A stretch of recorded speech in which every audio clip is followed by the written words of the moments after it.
உங்களுக்கு தெரியுமா, 6 மாசத்துக்கு முன்னாலங்க ஒபாமா ரிட்டையர்ட் ஆகிறதுக்கு முன்னால ஒபாமாட்ட எல்லா இண்டஸ்ட்ரியலிஸ்டும் போனாங்க. எவ்வளவு திறமையானவர்கள் இங்கு உள்ளவர்கள் நீங்கள் புரிந்து கொள்ளுங்கள். அதற்காக சொல்லுகின்றேன். எல்லாரும் போய் அவர்கிட்ட சொன்னாங்க, இந்த பில் கேட்ஸை நாடு கடத்திடணும்னாங்க. ஒபாமா அதிசயத்து போய் ஏன்னு கேட்டார். 100 பேர் வேலைக்கு எடுத்தா 60 பேர் வந்து இந்தியாக்காரனை எடுக்கலாம். இருந்தாலும் அதுல 30 பேர் தமிழ்நாட்டுக்காரனா இருக்கான். அதுல 10 பேர் லேடிஸா இருக்காங்க. அமெரிக்காக்காரெல்லாம் என்னங்க ஆகுறதுன்னு கேட்டான். நல்ல வேலை ட்ரம்ப் இருக்கும்போது கேட்கல, ஒபாமா இருக்கும்போது கேட்டான். அப்படியா செய்யறாரு, நான் கேட்கிறேன் அப்படின்னு சொல்லிட்டு அவரு பில்கேட்ஸை கூப்பிட்டார். நடந்த சம்பவம் என்ன, எல்லா இண்டஸ்ட்ரியில வந்து உன்னை நாடு கடத்த சொல்றான், நீ எல்லாத்தையும் இந்தியாக்காரனா வேலைக்கு எடுக்கிற, கம்ப்யூட்டர் பிரிவில் ஐடி பிரிவில், ஏன் இப்படி பண்ற அப்படின்னு கேட்டார். கொஞ்ச நேரம் யோசித்துட்டு பில்கேட்ஸ் சொன்னாரு, ஒபாமா அவர்களே, அதை போல் நான் 160 பேரை இந்தியர்களை எடுக்கவில்லை என்றால் இந்த மைக்ரோசாப்ட் நிறுவனம் அமெரிக்காவில் இருக்காதியா, இந்தியாவில் இருக்கும், அதை தெரிஞ்சுக்க அப்படின்னு. வியந்து போன ஒபாமா ஏன்னு கேட்டாரு. அவன்கிட்ட தான் அறிவு இருக்கு, நம்ம பயில்ட்டு அது மாதிரி இல்லையே, என்ன பண்றது அப்படின்னாரு. நேர பல்கலைக்கழகத்துக்கு போனார். இது போன்றது ஒரு ஹாலில் எல்லாம் அமெரிக்க மாணவர்கள் இருக்கிற இடத்துல ஒரே ஒரு கேள்வியை கேட்டார். ஏண்டா உங்களுக்கெல்லாம் 100 வருஷமா ஒரு கம்ப்யூட்டர் இருக்கு, இந்தியாவில் 100 பேர் கூட ஒரு கம்ப்யூட்டர் இல்லை, அங்கேருந்து வர்ற ஒரு சத்யா நாதல்லா தான் மைக்ரோசாப்டோட சிஇஓவா இருக்கான், தமிழ்நாட்டிலேருந்து வர்ற ஒரு சுந்தர் பிச்சை தான் கூகுளோட சிஇஓவா இருக்கான், ஒரு சிவநாடார் தான் மிகப்பெரிய பிஸ்னஸ் பண்ணிட்டு இருக்காரு கம்ப்யூட்டர் துறையில், உங்களுக்கெல்லாம் அறிவே இல்லையான்னு கேட்டார். அரங்கமே அமைதியாக இருந்தது.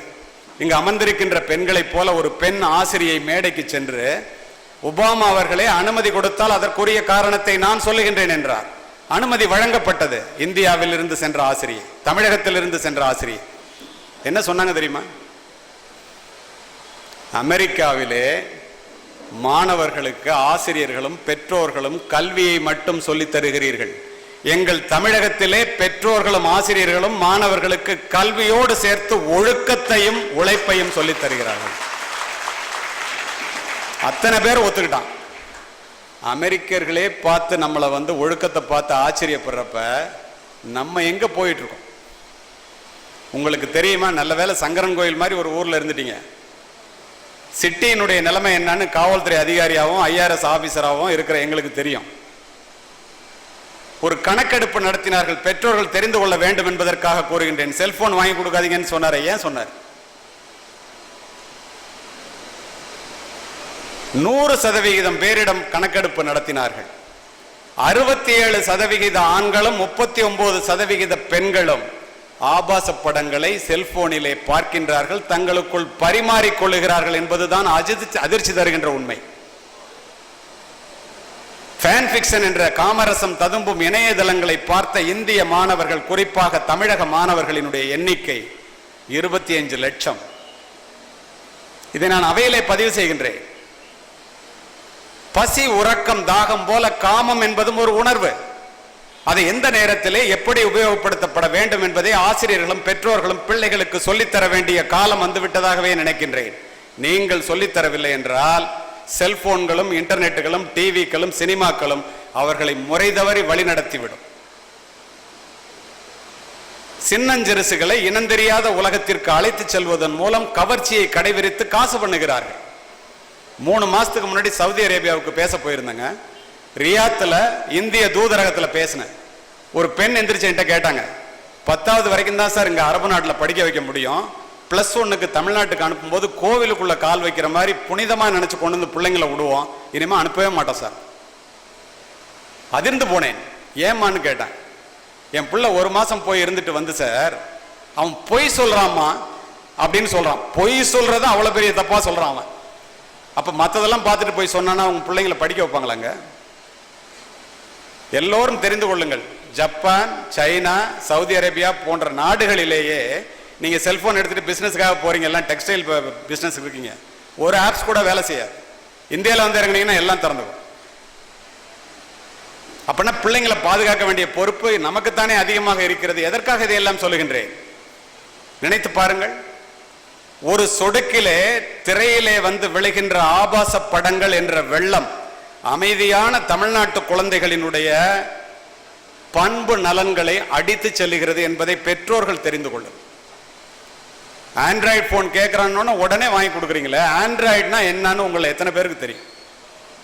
ஆப்பிள் ஃபோன்னா என்னன்னு எத்தனை பேருக்கு தெரியும்? ஏன் கேட்குறேன்னு தெரியுமா?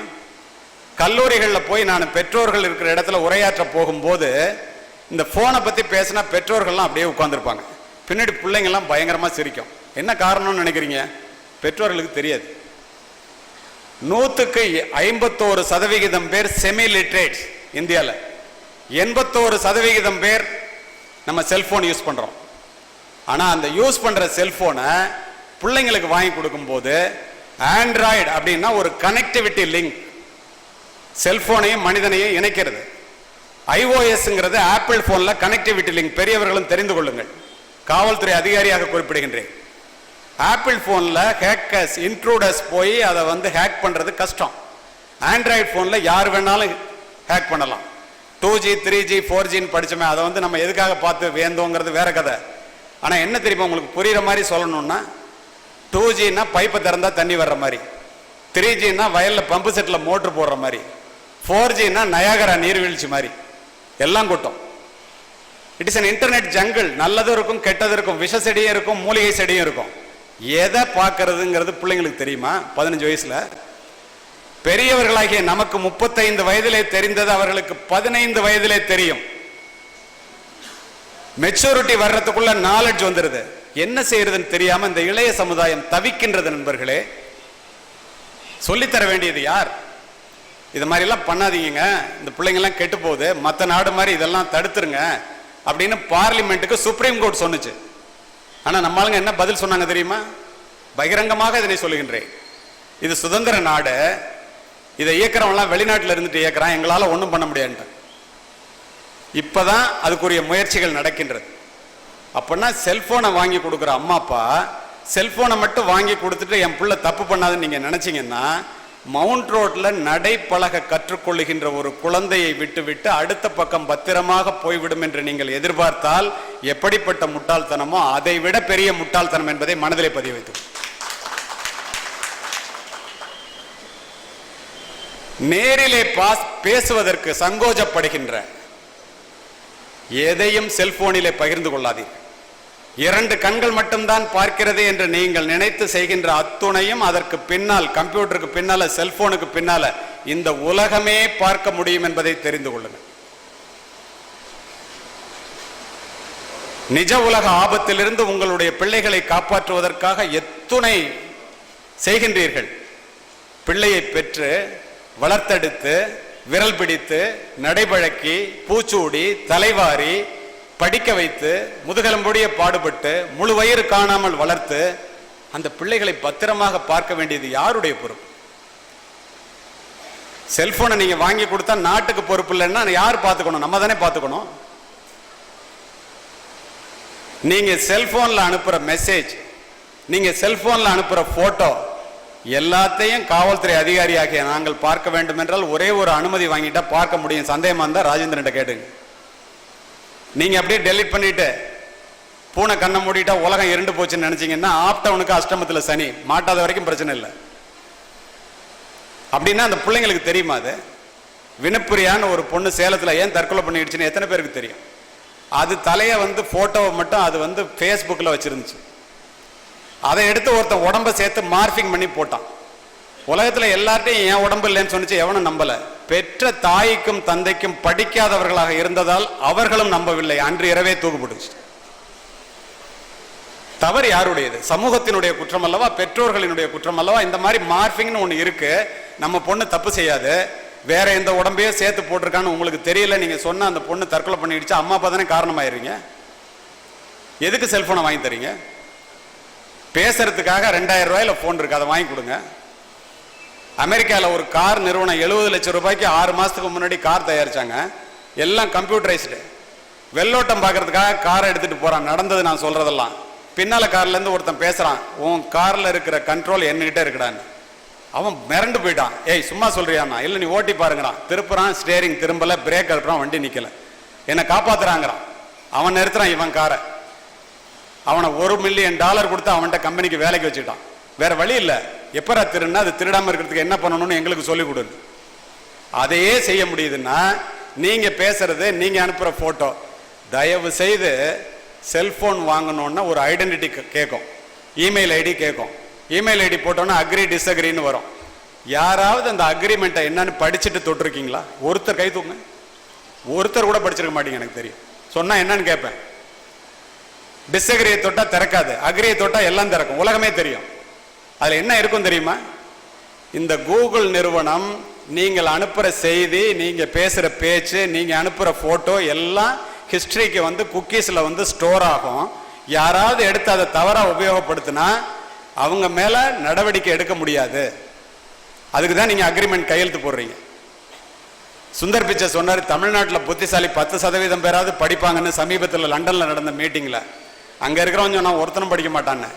கடைசியில ஜஸ்ட் ஃபார் ஃபன், விளையாட்டுக்காகன்னு போட்டு இந்த அக்ரிமெண்ட்டை யாரு டச் பண்ணாலும், அந்த ஆண்ட்ராய்டு போன்ல அக்ரியை யாரு டச் பண்ணாலும் உங்களுக்கு பிறக்கிற குழந்தையில ஒண்ணு கூகுள் நிறுவனத்துக்கு கொடுத்தரணும்னு சொல்லி கீழே 2 லைன் சும்மா சேர்த்தான் வேடிக்கைக்காக. ஒரு பய பார்க்கல, எல்லாரும் அக்ரி பண்ணிட்டான். நம்முடைய நிலைமை அப்படி இருக்கு. அமெரிக்கால செல்போன் வாங்கி கொடுக்குறாங்க பிள்ளைங்களுக்கு. எப்படி கொடுக்குறாங்க தெரியுமா? பேரண்டல் கைடன்ஸ் பிஜின்னு ஒரு ஆப்ஸ் இருக்கு, ஒரு சாஃப்ட்வேர். அதை உள்ள வச்சு கொடுத்துட்றாங்க. தப்பானதை புள்ள தேடினா அப்பாவுக்கு அலாரம் அடிக்கும். எவனாவது பார்ப்பானா? நமக்கு அது மாதிரி இருக்குன்னு தெரியுமா? தயவு செய்து பிள்ளைகளே, செல்போன் யூஸ் பண்ணா உங்களுடைய இமெயில் ஐடியை ஃபேஸ்புக்கில் போடாதீங்க, உங்களுடைய செல்போன் நம்பரை ஃபேஸ்புக்கில் போடாதீங்க, உங்க போட்டோவையோ குடும்பத்தில் உள்ளவர்களுடைய போட்டோவையோ போடாதீங்க. அதை எடுத்து தவறாக உபயோகிப்பதற்கு எல்லா விதமான வாய்ப்புகளும் இருக்கிறது. இப்பதான் செக்ஷன் 2000 ஒன்று ஆட் பண்ணி யாராவது தப்பா யூஸ் பண்ணா 3 வருஷம் கன்விக்ஷன் சொல்லி கொடுத்துருக்கான். மான மரியாதை எல்லாம் போனதுக்கு அப்புறம் அவனுக்கு கன்விக்ஷன் வாங்கி என்ன பண்ண போறோம்?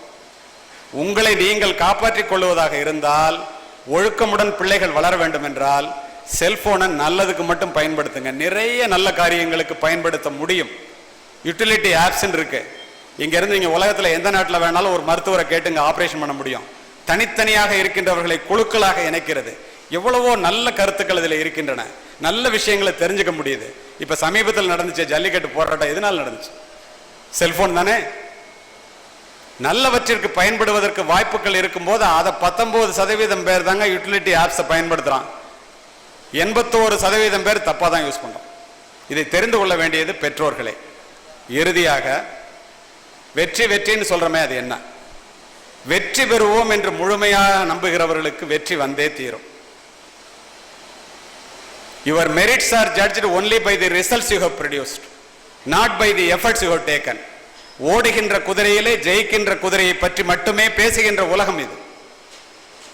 வெற்றி பெற்றவர்களை கொண்டாடுவதும் தோல்வியுற்றவர்களை கொண்டு போவதும் தான் இந்த உலகம். வெற்றியை கையாள தெரியாமல் வீழ்ந்தவர்களினுடைய எண்ணிக்கை அதிகம். இங்க நிறைய பேர் பிரைஸ் வாங்க வந்திருக்கிறீங்க. ஜெயிச்சிட்டோன் மட்டும் பெருசா நினைச்சிடாதீங்க. ஜெயிக்கும் வரை குதிரை வேகத்தில் ஓடு, ஜெயித்த பிறகு குதிரையை விட வேகமாக ஓட கற்றுக்கொள். To reach a particular place is difficult, to maintain the same is very very difficult. பெற்றோர்களோடு சேர்ந்து இங்கே உட்கார்ந்து இருக்கிறீர்கள். சங்கரன் கோயில் தமிழகத்தினுடைய ஒரு முக்கியமான பகுதி. தாயினுடைய அருமையை தெரிந்து கொள்ளுங்கள். தாயிலிருந்து தான் தலைமுறை தொடங்குகிறது. ஒவ்வொரு தாயும் ஒரு வரலாறு. தலைமுறை மாற்றத்தை உருவாக்கக்கூடியவள் தாய் மட்டுமே. மாதா வயிறறிய வாழா ஒரு நாளும் என்கிறார் வாரியார். மாதாவை ஒரு நாளும் மறக்க வேண்டாம் என்கிறது உலக நீதி. அன்னையும் பிதாவும் முன்னறி தெய்வம் என்கிறது கொன்றை வேதம். நிறைய பேர் அம்மாவோட உட்கார்ந்துருக்கிறீங்க. அதனால சொல்றேன், யார் இல்லை என்றால் இந்த உலகத்தில் நீ பிரவேசித்திருக்க முடியாதோ, யாரை இழந்து விட்டால் நீ திரும்ப பெற முடியாதோ அவளுடைய பெயர் தான் தாய் என்கிறார் ராமலிங்க சுவாமிகள். உலகத்திலே கெட்ட பிள்ளை உண்டு, கெட்ட தாய் என்று யாராவது உண்டா? சிந்தித்து பாருங்கள். சொர்க்கத்திற்கு போகின்ற வாசலை வீட்டிற்குள்ளே வைத்துவிட்டு வெளியிலே சொர்க்கத்தை தேடுகின்றாயே, உன்னுடைய தாய் தானடா சொர்க்கத்திற்கு போகின்ற வாசல் என்கிறார் நபிகள் நாயகம். தாயிற் சிறந்த கோவிலும் இல்லை, தந்தை சொல் மிக்க மந்திரம் இல்லை, 1000 உறவில் பெருமைகள் இல்லை, அன்னை தந்தையே அன்பின் எல்லைங்கிறான் கண்ணதாசன். அப்படிப்பட்ட தாய் தந்தையரை பிள்ளைகள் முழுமையாக மதிக்கின்றீர்களா? கல்லூரியில போய் எங்க அம்மா அப்பாவை அழைச்சிட்டு போய் இவங்க தான் எங்க அம்மா அப்பான்னு சொல்லுவதற்கு கூச்சப்படுபவர்களை நான் பார்த்திருக்கின்றேன். நீங்கள் சூடிடும் மணிகள் அவர்கள் உயர்வையின் துளிகள். தாயினுடைய உழைப்பிலே உயர்கிறோம், தந்தையினுடைய வியர்வையிலே வளர்கிறோம். தன்னலத்தினுடைய சுயநலத்தினுடைய நிழல் கூட படாத ஒரு ஜீவன் உண்டென்றால் அது உன்னுடைய தாய் தான். இந்த உலகத்திலேயே உன்னதமான ஜீவன் ஒன்று உண்டென்றால் அது உன்னை பெற்றெடுத்த தாய் தான் என்பதை இந்த அரங்கத்திலே அமர்ந்திருக்கின்ற மாணவ மாணவிகள் மனதிலே பதிய வைத்துக் கொள்ளும். ஏன் அவ்வாறு கூறுகிறேன் தெரியுமா? கண்ணை விளக்காக்கி, கையை தொட்டிலாக்கி, இரத்தத்தை பாலாக்கி உங்களை வளர்ப்பவள் தான் உன்னுடைய தாய். உண்டாக்கி பாலூட்டி வளர்த்த தாயை உமையவள் என்று உணரீரோ உணர்ச்சி கட்டீர் என்பான் பாரதி. ஓலை குடிசையிலே ஒழுகும் மழை நீரை குழந்தை மேல் படாமல் காப்பதற்காக ஒவ்வொரு தாயும் தன்னுடைய உடலை கூடாரமாக்குகிறாள். நாம் நனைந்திருப்போம் சிறுவயதிலே, மழை நீரால் அல்ல, தாயினுடைய கண்ணீரால் என்பதை மனதிலே பதிய வைத்துக் கொள்ளும். இந்த அரங்கத்திலே நான் பதிவு செய்கின்றேன். பெரிய காவல்துறை அதிகாரி, பெரிய உலக அளவிலே பேசுகிறவர் என்றெல்லாம் சொல்லுகிறீர்களே, எதனால்? வரப்பிலே பில்லறுத்து, வயலிலே களை எடுத்து, கையிலே வடிகின்ற ரத்தத்தை காசாக்கி என்னுடைய ஏழை தாய் என்னை படிக்க வைத்த காரணத்தினால் முன்னாள் காவல்துறை உயர் அதிகாரியாகவும் இன்று உங்கள் முன் முக்கிய விருந்தினராகவும் உரையாற்றி கொண்டிருக்கின்றேன் என்றால் அத்துணை பெருமையும் என்னை பெற்றெடுத்த தாயே சேர். ஏன் தெரியுமா அப்படி சொல்றேன்? சோறு சுவையாக இருந்தால் இங்க இருக்கிற அப்பெல்லாம் சாப்பிடுவாங்க, கோச்சிட்ட விட பரவாயில்ல. சோறு நன்றாக இருந்தால் அண்ணெல்லாம் சாப்பிடுவோம். சோறு மிச்சம் இருந்தால் மட்டுமே உன்னை பெற்ற அம்மா சாப்பிடுவாள் என்பதை மனதிலே பதிய வைத்தது. வெளியிலே போய்விட்டு வீட்டிற்கு வருகின்ற பிள்ளை மலையிலே நனைந்து வந்தால் ஏண்டா கொடை எடுத்துட்டு போயிடக்கூடாதுன்னு அப்பா கேட்பார். ஓரமா ஒதுங்கி இருந்துட்டு வரக்கூடாதான்னு அண்ணன் கேட்பான். தாய் என்ன செய்வாள் தெரியுமா? தன் பிள்ளையினுடைய நனைந்த தலையை முந்தானையால் துவட்டி, இந்த பாழாய் போன மழை என் பிள்ளை வெளியிலே போகும்போதா பெய்ய வேண்டும் என்று மழையை திட்டுவாள். அவள் தான் தாய். இதெல்லாம் ஏன் தெரியுமா சொல்றேன்? வளர்ந்த பிறகு, கல்லூரி படிப்பை முடித்து வேலைக்கு சென்ற பிறகு, நான் யார் தெரியுமா? நான் என்று சொல்லுகின்ற இளைய சமுதாயம் வளர்ந்து கொண்டே இருக்கின்றது. நீ யாரு? உன் உடலிலே ஓடுகின்ற ரத்தம், நரம்பு, எலும்பு, சதை, உயிர், உடல் அத்துணையும் உன்னுடைய பெற்றோர்கள் போட்ட பிச்சை என்பதை மறந்து விடாதீர்கள். உயிருள்ள பெற்றோர்கள் நேசிக்கப்பட வேண்டியவர்கள். உயிரற்ற அவர்களுடைய சொத்துக்கள் உபயோகப்படுத்தப்பட வேண்டியது. உயிரற்ற சொத்துக்களை நேசித்து உயிருள்ள பெற்றோர்களை முதியோர் இல்லத்திற்கு அனுப்புகின்ற இளைய தலைமுறை வளர்ந்து கொண்டே போகின்றது. எப்படி? ஒரு ஸ்கூல்ல நானும் கலெக்டரும் இப்போ ஒரு வாரத்துக்கு முன்னாடி ஒரு ஃபங்க்ஷனுக்கு போயிருந்தாங்க. அன்னையர் தினம். அன்னையை பத்தி எழுதணும். என் உள்ளம் கவர்ந்த லட்சிய பெண்மணின்னு தலைப்பு. அன்னையை பத்தி எழுதணும்னு முன்னாடி சொல்லலை. உள்ளம் கவர்ந்த லட்சிய பெண்மணிங்கிற தலைப்புல எழுதுங்க அப்படின்னு கலெக்டர் வந்து தலைப்பு கொடுத்தாங்க. நான் காவல்துறை அதிகாரி சும்மா இல்லாமல் மைக்க பிடிச்ச அரசியல்ல சினிமாவில் இருக்கிற பொம்பளைங்களை எழுதுனா தொலைச்சு விட்டேன்டா. ஒரு 5 நிமிஷம் யாரும் எழுதல. ஒரு பொண்ணு எழுத ஆரம்பிச்சிச்சுங்க. எல்லாரும் எழுதிட்டாங்க. பேப்பர் எடுத்து திருத்தினா 50 பேர்ல 48 பேர் தன்னுடைய தாயையே உள்ளம் கவர்ந்த லட்சிய பெண்மணி என்று எழுதியிருந்தார். அதுல யாருக்கு பிரைஸ் கொடுக்கறது? ஒருத்தன் எழுதுறான், ஆங்கில பள்ளி, any combination of 26 alphabets cannot say. வாடி துன்பமிக உழன்று பிறர் வாட பல செயல்கள் செய்து நரை கூடி கிழப்பருவம் எய்தி கொடும் கூற்றுக்கு இறையென பின் மாயும் பல வேடிக்கை மனிதரை போல் நான் வீழ்வேன் என்று நினைத்தாயோம்பம் பாரதி. பிறந்தோம், வளர்ந்தோம், சாப்பிட்டோம், கல்யாணம் பண்ணோம், பிள்ளைங்களை பற்றிக்கிட்டோம், முடி நரைச்சிருச்சு, தோல் சுருங்கிடுச்சு, இறந்து போயிட்டோம். அதற்காக கொடுக்கப்பட்டது அல்ல வாழ்க்கை. மனிதர்களே, நண்பர்களே, மாணவர்களே, மாணவிகளே, வாய்த்தது ஈத்தோர் பிறவி மதித்திடுமின் அப்படிம்பாரு அப்பர் தேவாரத்துல. ஒரு மனிதனா பிறக்கிற பிறவி கிடைச்சிருச்சு, அதை மதித்து வாழ கற்றுக்கொள் என்று சொல்லுவார்கள். இந்த சாரதிராம் அறக்கட்டளையானது ஆள்போல் தலைத்து அருகுபோல் வேரூன்றி நலமுடனே முன்னேற ஞானமுடன் சிந்திக்க வேண்டும். இங்கே அமர்ந்திருக்கின்ற எல்லோரும் எல்லாமும் பெற வேண்டும். உங்களிடத்தில் இல்லாமை இல்லாத நிலை வேண்டும். இந்த அரங்கத்தில் இருக்கின்ற மாணவ மாணவிகளினுடைய பிறப்பு ஒரு சம்பவமாக இருக்கலாம், இறப்பு ஒரு சரித்திரமாக இருக்க வேண்டும். இதுவரை உங்களிடம் நான் பேசியது சொற்கள் அல்ல. இந்த இடம் வளமான நிலம் என்பதை நான் அறிவேன். இதிலே நல்ல விதைகளை விதைத்திருக்கின்றேன். விதைத்தவன் உறங்கினாலும் விதைகள் உறங்குவதில்லை. அமைதி காத்த அத்துணை பேருக்கும் நன்றி, வணக்கம்.